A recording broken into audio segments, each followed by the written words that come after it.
නාකි වෙලා පන්රල් පත් වාගේ ඇකිලෙනකම් වල්කම් කරලා මං ඇකිලිලා අට දිරලා ඕනි පඩංගු වාගේ වුණාම මේ දිරච්ච කරත්තට කියනවා පන්තලට. පන්තලට එන්නේ නාකියෝ සිල් ගන්න. ඒ වෙනකොට කරන්න තිබ්බ වල්කම් කරලා ඔක්කොම ඇට දිරලා. කරන්න තිබ්බ වල්කම් කරලා හං වේලිලා, ස්නායු මැරිලා, නහරවැල් වේලිලා, මත්තිය වෙලා. මේකට අය එකක් කරන්න බෑ. ඒගොල්ලෝ එනවා මාත්‍යා නිවන් යන්නලු මේ උන් එන්නේ. සිල් ඕනේ සිල් බින්දෙන කාලේ. සිල් බින්දින්නේ නාකියෝ නෙමෙයි. දැන් උසාවි සංකීර්ණයට ගිහිල්ලා මහාධිකරණයේදී සංජීවට වැඩි තිබ්බේ නාකියද? අනුරාධපුරේ මහරෝහලේ වෛද්‍යවරිය දූෂණය කෙරුවේ නාකියද?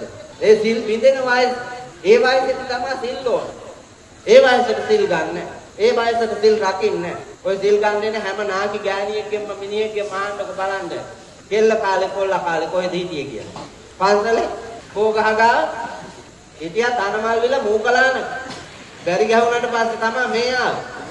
එහෙනම් අවබෝධයෙන් ජීවිතේ වටිනාකම ඉගෙන ගන්න තියෙන කාලේ ඉපැ ඉගෙන ගන්න. ඒ කාලෙට ඕනේ විනය. විනයෝ නාම ශාසනස්ස චායි.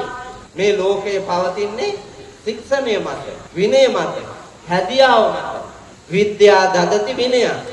ශිල්ප ශාස්ත්‍ර පීඨන්නේ හික්මීම මත, කීකරු විනීතකම මත, සීලය මත. නමුත් අපි ඒව නෙමෙයි කරන්නේ. මිත්‍යා දෘෂ්ටික ආකල්ප ඔළුවේ තියාගෙන දැන් ඒ ආකල්පෙන්මනේ දීලා තියෙන්නේ මේ බාල පරම්පරාවටම මේ ඉන්න අලුත් පහේ ගෑනු ඔක්කොටම මහත්ය පුදුම කුලප්පුවක් තියෙනවා. ඔයාලා ගෑනුත් එහෙම ඇති. ඉන්නවා නම් අයගේ දෙකක් නැහැ. බාණ්ඩුක ඒකිලාට පිස්සු වගේ ළමයි අරගෙන අහට්ට දුවනවා මෙහට්ට දුවනවා අර පන්තියේ තියනවා මේ පන්තියේ රැත්තවලක් නැහැනේ. මේ තනමල් විල පන්සලේ මේ ධර්මසිංහාසන ආරූඪව ඉන්න මං දිවිහිමියන් පන්තියකට ගිහිල්ලා තියෙනවද? පන්ති ගිහිල්ලා නැහැ. අපිට තිබ්බද රාජකීය ඉස්කෝලේ? නෑ අන්තර කැලෑ මැද්දේ කිලෝමීටර 8-10 පයින් ගිහිල්ලා මඩවලවල් වෙල්යායවල් මැද්දේ නොකා නොබි නිල ඇඳුන්නේ මොකක් හරි සරුවාලයක් ඇඳගෙන ඉස්කෝලේට ගියේ.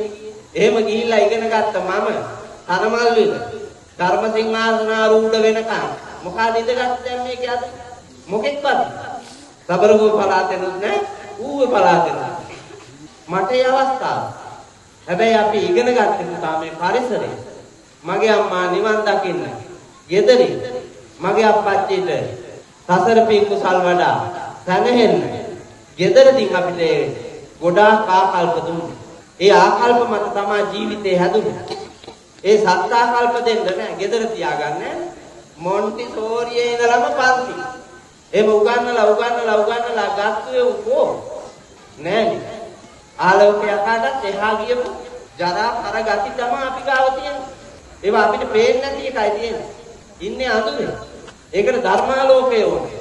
ධර්මයේ විතර වටිනා ආලෝකයක් අය ලෝකෙ කොහෙවත් නැහැ. එතෙන්ටයි එන්න ඕනේ. ඒක දකින්න ඕනේ. අවබෝධයෙන්.